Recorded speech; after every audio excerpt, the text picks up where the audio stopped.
포크를 저한테 막 던진 거예요. 저는 이제 너무 막 스트레스를 극도로 받아서 그런지 그때 또 하혈을 꽤 많이 이렇게 퍽 한 거예요. 아기 살려달라고.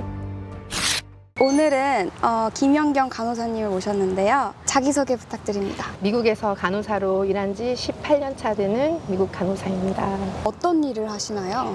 네, 프리압 홀딩이라는 간호사인데 못 들어보신 분이 많을 거예요. 근데 큰 병원에서 수술하셔야 되는 경우가 있을 때 수술 전후로 절차 알려드리고 메디컬 클리어런스 이런 거 받아서 수술 당일에 이제 응대해드리고 또 필요한 약이라든지 뭐 피검사 그런 것도 수술 당일에 하고요.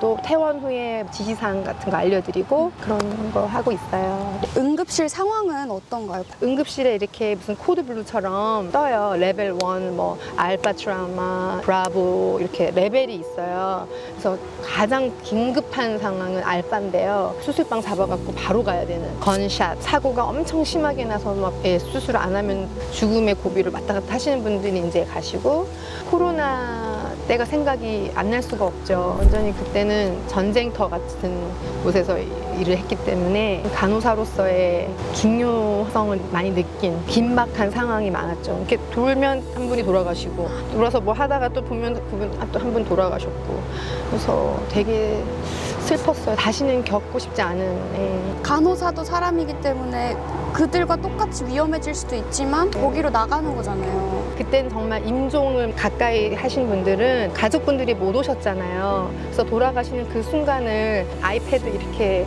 조그마한 태블릿 그걸 이렇게 보여드렸었어요. 그러면은 기계에 의존해서 있던 분들도 가족분 딱 보여드리면 눈물이 이렇게 쭉 나오면서 그 스크린 밖에 또 가족분들이 막 오열하고 그 장면이 저희는 그걸 보여드리면서도 같이 울고 막 그랬던 기억이 나네요. 네.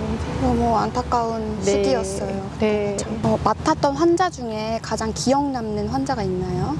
제가 둘째 아이를 임신한 지 한 8주? 일반 병동에 이렇게 일을 할 때였는데 정신 질환이 있으신 분이 뭐 화가 나셨는지 막 널스들한테 컴플레인을 막 하시는데 제가 그때 차일드 널스라서 이렇게 문제 해결을 해드리려고 이제 갔어요. 근데 그분이 이제 그 식당에서 주는 쇠 포크를 저한테 막 던진 거예요. 저는 이제 너무 막 스트레스를 극도로 받아서 그런지 그때 또 하혈을 꽤 많이 이렇게 퍽 한 거예요. 그래서 이제 그 길로 그냥 스트레처에 누워가지고 응급실에 가서 초음파 검사할 때 그 기억이 아기 살려달라고. 다행히 그분 덕분에 그 질환이 있는데 자궁격하고 태반 사이에 이렇게 혈종이 생기는 몰랐는데 발견되기가 아주 힘든 병이었는데 그 사건 덕분에 알게 돼서 절대 안정을 취하라 그래서 일도 그냥 잠시 접고 애기랑 이렇게 나중에 건강하게 잘 결국엔 나았어요.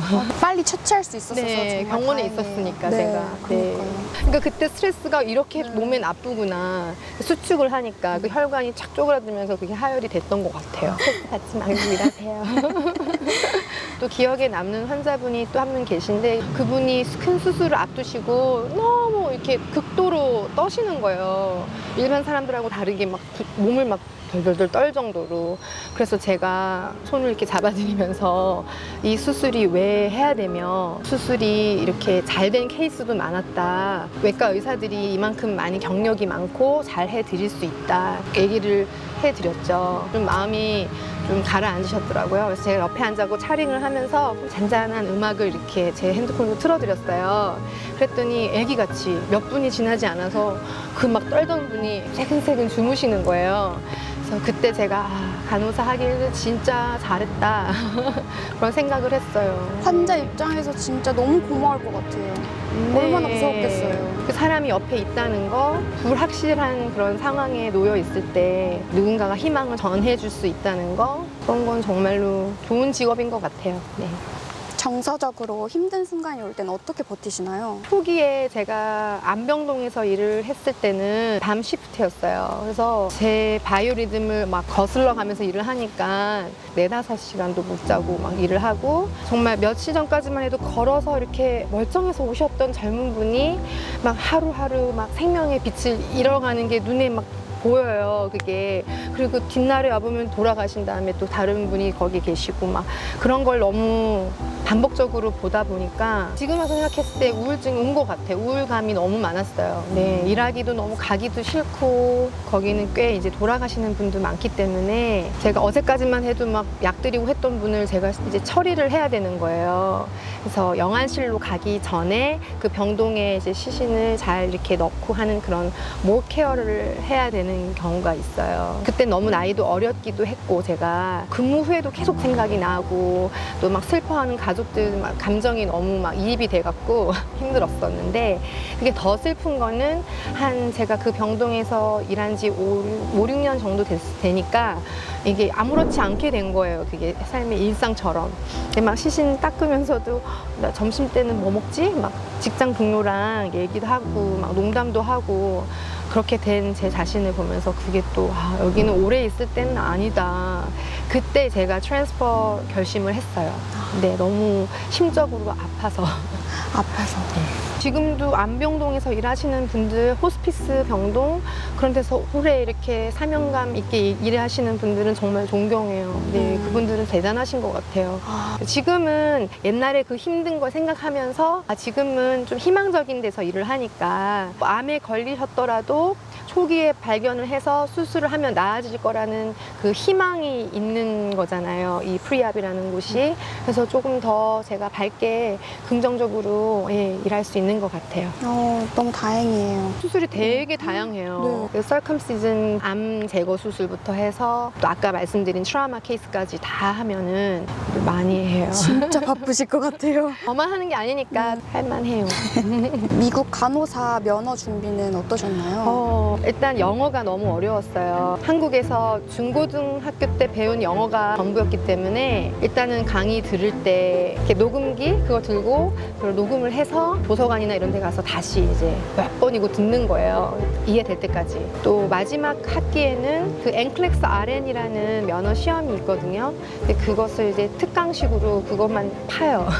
근데 그 시험 통과시켜야 되니까 몇 시간씩 그것만 풀었던 기억이 나네요. 네. 문화 차이나 이런 거에 대해서 힘드신 게 있으실 것 같아요. 네, 또 퀸즈는 다인종이 사는 곳이잖아요. 일하는 직장 동료 간에도 너무나 다른 인종들이 모여서 생활하기 때문에 좀 문화적으로 민감하게 서로 배려해주면서 행동할 때 좀 조심해야 될 부분도 있어요. 음식에 대해서 뭐 같이 먹고 있는데 뭐 코멘트를 한다든지 뭐 아니면 환자들도 영어가 능통하지 않은 분들이 대부분이거든요. 그래서 인터프레터 머신이 있어요. 수백 개가 나와요, 랭귀지만. 그래서 그걸로 너무나 잘 쓰고 있습니다, 유용하게. 예. 다행인 거는 간호사가 고급 영어를 요하진 않거든요, 솔직히. 뭐 제가 매니저나 이런 높은 자리에 가면은 그런 고급 영어를 구사해야 되지만 의사하고 커뮤니케이션만 되면 리핏되는 게 많기 때문에 세월이 흘러서 많이 수월해지긴 했어요.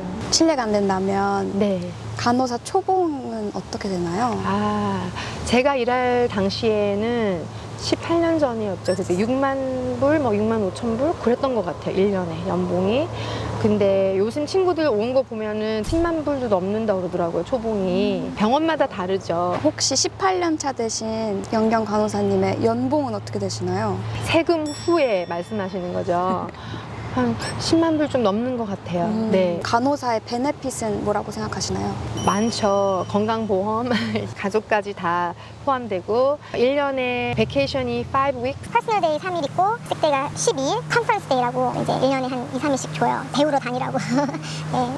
미국에서는 간호사랑 의사와의 관계가 어떤가요? 미국 간호사들은요, 자율성을 요하는 부분이 많은 것 같아요. 의사가 뭘 잘못해서 좀 생명에 지장을 준 정도로 위험한 일이 생기면 그거를 리포트를 해야 돼요. 의무적으로 간호사가 이런 일이 있어서 이 환자한테 안전에 문제가 있었고 그거를 막 벌 주고 이런 블레임하는 그런 게 아니라 다시는 이런 일이 안 일어나게끔 미연에 방지하는 그런 목적을 두고 하는 거거든요.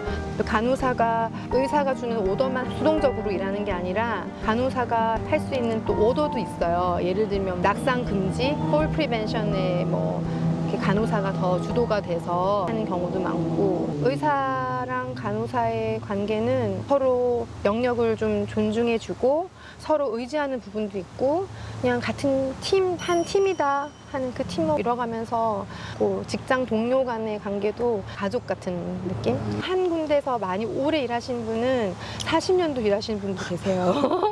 안타깝게도 모든 병원이 그런 건 아닌데 한국에서는 태움 문화라는 게 좀 이슈가 있었어요. 네. 미국에도 있나요? 그러니까 신임 간호사가 인격 모독을 선임 간호사한테 계속 반복적으로 들으면서 생명을 포기하는 사건도 있더라고요. 너무 충격적이었어요. 근데 미국에는 그런 일이 있을 수 없어요. 신임이 왔을 때 가르쳐주는 과정에서 좀 답답한 과정이 있겠죠.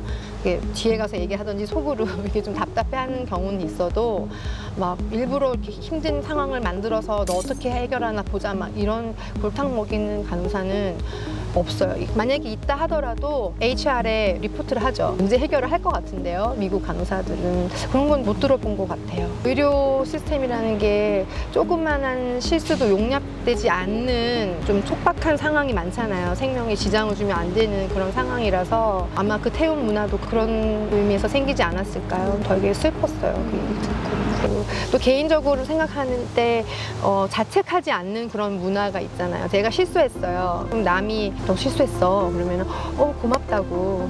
네. 그런 문화예요. 네. 실수했으니까 다음엔 조심할게. 이렇게. 서로 그렇게 신뢰가 있으니까 그렇게 받아들일 수 있는 걸 것 같아요. 네. 누구나 실수할 수 있다. 이런 게 항상 있는 것 같아요. 마인드에. 네.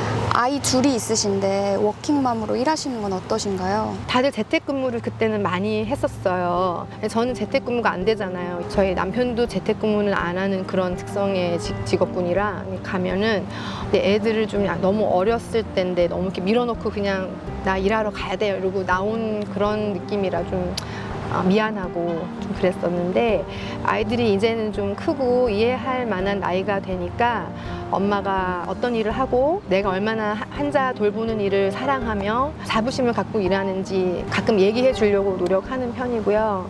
항상 말로만 하다가 보여주기도 하고 그랬으면 좋겠다는 생각을 했었는데 비디오 나오면 보여주려고 이런 데서 일해. 엄마가 엄마 일을 사랑하고 또 힘을 많이 쏟으면 아이 입장에서도 그게 엄청 존경심이 일어날 것 같아요. 네. 네. 네. 우리 엄마 진짜 멋있다 이렇게. 네. 언제쯤이면 은퇴한다 뭐 이런 게 있나요? 지금까지는 65세로 제가 알고 있거든요. 좀 더 빨리 하고 싶은 분들은 62세. 그러니까 그 병원에서 일한 지 25년인가? 20년이 넘으면 할 수 있어요. 얼리 리타이어를 할 수는 있는데 그만큼 받는 퇴직금이요.